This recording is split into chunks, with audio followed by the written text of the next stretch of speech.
សួស្តីអ្នកទាំងអស់គ្នាប្រធានបទនេះគឺតកតងទៅនឹងខឹងច្រើនអ្នកដែលចូលចិត្តខឹងអីចឹងណាខ្ញុំសង្ឃឹមថានៅពេលដែលអ្នកដែលដឹងថាខ្លួនឯងខឹងច្រើនគាត់បានស្ដាប់ទៅគាត់យកទៅត្រិះរិះពិចារណាគាត់នឹងធ្វើការផ្លាស់ប្ដូរអញ្ចឹងនិយាយតកតងរឿងខឹងហ្នឹងតាមពិតពីណាក៏ចេះខឹងដែរព្រោះយើងកើតមកត្រូវបានគេបរៀនឲ្យខឹងនៅពេលដែលគេធ្វើខុសពីបំណងរបស់យើងគេធ្វើយើងអន់ចិត្តគេធ្វើយើងមានអារម្មណ៍ថាគេមើងងាយនិយាយចំអារម្មណ៍នៃការខកបំណងធ្វើឲ្យយើងខឹងគេប៉ុន្តែយើងអត់ដែលបានគិតថាតើហេតុអីបានយើងត្រូវខឹងទេតែយើងខឹងចំណេញអីទេយើងអត់ដែលបានគិតទេអញ្ចឹងធ្វើឲ្យយើងចេះតែខឹងចេះតែអីគេអញ្ចឹងទៅដោយសារតែគេធ្វើទង្វើមិនធំធៅមកលើយើងអញ្ចឹងនៅពេលដែលអ្នកផ្លាស់ប្ដូរការគិតបន្តិចអ្វីនឹងភាសាអ្នកនេះរៀនគិតរបៀបមិនទៅគិតថាអូមកថាមានព្រឹត្តិការណ៍មួយគេធ្វើយើងខឹងដល់គេដើរមកបុកយើងប៉ះយើងស្ដីឲ្យយើងអីចឹងឬក៏រំលោភបំពានផ្នែកណាមួយរបស់យើងអីចឹងណាយករបស់យើងទៅធ្វើយើងខឹងខ្លាំងខឹងឡើងញ័រសាច់ខឹងមែនតើប៉ុន្តែយើងអត់ដែលបានគិតថាតើនៅពេលដែលយើងខឹងអ្នកណាអ្នករងផលប៉ះពាល់នោះទេយើងច្រឡំថានៅពេលដែលយើងខឹងគោលដៅរបស់យើងគឺយើងខឹងទៅធ្វើឲ្យគេឈឺចាប់គោលដៅណាប៉ុន្តែជាក់ស្ដែងនៅពេលដែលយើងខឹង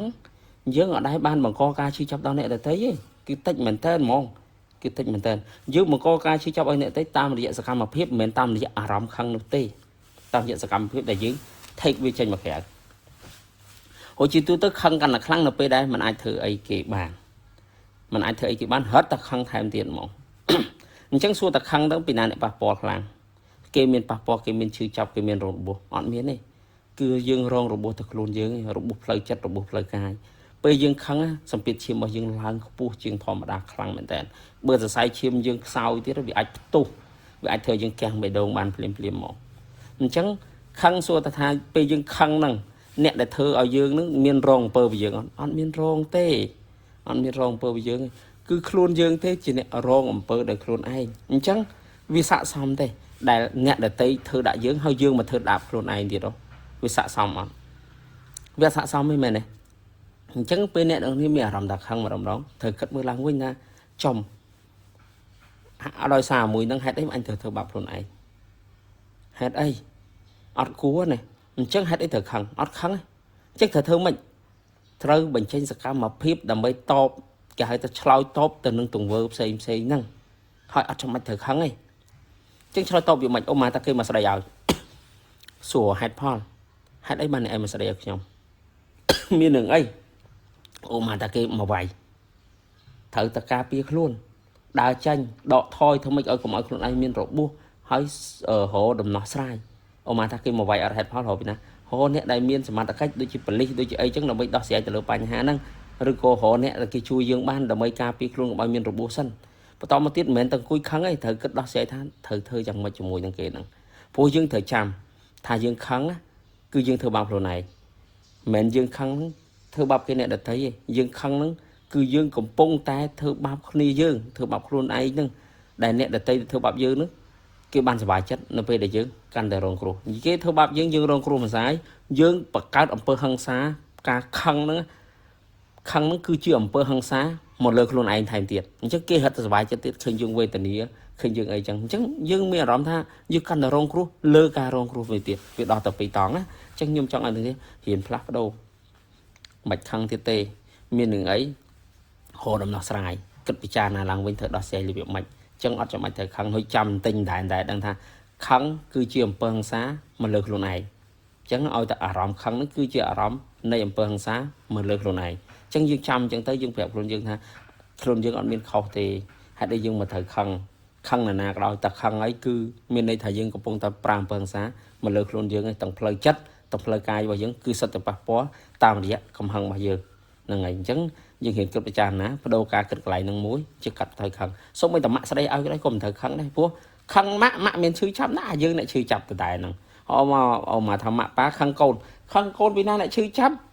តែខ្លួនឯងនឹងកូនមិនតែឈឺជាមួយយើងទេអូមេខឹងកូនចៅពីណាអ្នកឈឺចាប់មេនឹងអ្នកឈឺចាប់មិនកូនមកឈឺចាប់ជាមួយទេកូនចៅអត់ឈឺចាប់ទេយើងអ្នកខឹងតែយើងអ្នកឈឺចាប់ខ្លួនយើងធ្វើឲ្យរាងកាយរបស់យើងផ្លូវចិត្តរបស់យើងរងរបួសខ្លួនយើងហ្នឹងហើយអូមកកូនចៅខឹងមេឈឺចាប់ពីណាឈឺចាប់តែខ្លួនឯងដដែលហ្នឹងឃើញសរុបទៅនៅតែខ្លួនឯងអញ្ចឹងអ្នកនឹងត្រូវបដូរផ្នត់គំនិតគិតមើលពិចារណាមើលទៅដូចខ្ញុំនិយាយអញ្ចឹងតើយើងពិចារណាបើយើងអាចយល់ពីហេតុផលអស់ហ្នឹង ដល់ពេលយើងយល់ហេតុផលហ្នឹងយើងនឹងកាត់បន្ថយការខឹងដោយខ្លួនឯងហ្មងវាអត់មានហេតុផលក្នុងការខឹង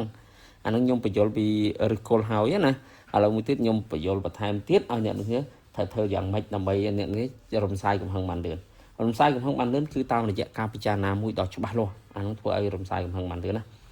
រំសាយកំហឹងវាយកกระดาษបិចមួយទៅសេខឹងណាគេខឹងរឿងអីខឹងទៅប៉ះពាល់អីទៅសេឲ្យមើលឃើញនឹងភ្នែកហ្មងណាដល់ពេលយើងទៅសេគឺយើងប្រឹងគិតទៅពេលហ្នឹងយើងចាប់ដើមប្រើ awareness ច្រើនជាងម៉ាញណាពេលហ្នឹងយើងចាប់ដើមគិតពិចារណាដល់ពេលគិតពិចារណាយើងមើលឃើញទៅ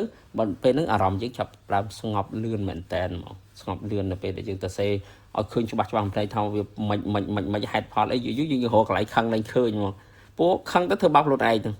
យើងនៅតែរងគ្រោះហ្នឹងសួរថាខឹងទៅគេអត់ប៉ះពាល់គេផងអញ្ចឹងដល់ពេលអញ្ចឹងទៅយើងឡើងខឹងខ្លួនឯងអាហ្នឹងមួយមធ្យមមួយទៀតដែលអ្នកខាង mindful គាត់តែងតែប្រានគឺតាមការសង្កេតរបស់ចិត្តអាហ្នឹងវាហឹងប្រមាណបន្តិចវាបាក់បន្តិចប៉ុន្តែវាមានលទ្ធផលលឿនដែរលឿនខ្លាំងជាមធ្យមមុនទៀតបើទៅប៉ុន្តែគាត់បាក់ខ្ញុំអត់សូវណែនាំច្រើនព្រោះខ្ញុំដឹងថាពិបាកធ្វើគឺតាមរយៈការសង្កេតគឺការប្រើ awareness របស់ខ្លួនឯងហ្នឹងខ្មែរយើងគេហៅថាសតិការប្រើ awareness ហ្នឹង observe ចិត្តអូខ្ញុំកំពុងតែខឹងណាមិនមែនខ្ញុំមិនចិត្ត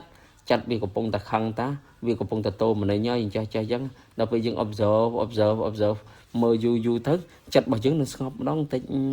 ព្រោះតែស្អី awareness វាមានកម្លាំងជាងដល់ពេល awareness មានកម្លាំងជាងវាធ្វើស្ងប់ព្រោះអាសក្តីខឹងសក្តីក្រោធសក្តីអីហ្នឹងមិនមែនជាសតិទេសតិគឺអត់មានទេយើងត្រូវចាំអត្តសញ្ញាណសតិគឺគ្មានខឹងគ្មានក្រោធគ្មានចំណែនគ្មានអីទេអញ្ចឹងអាខឹងក្រោធហ្នឹងវាកើតចេញពីម៉ាញពីចិត្ត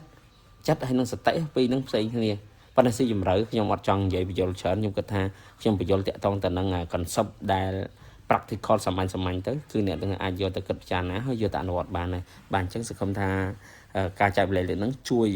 អ្នកដែលមានបញ្ហាទៅលើការពិបាកឆាប់ខឹងច្រើនហ្នឹងអាចបានធូរប្រសើរឡើងវិញបាទសូមអរគុណ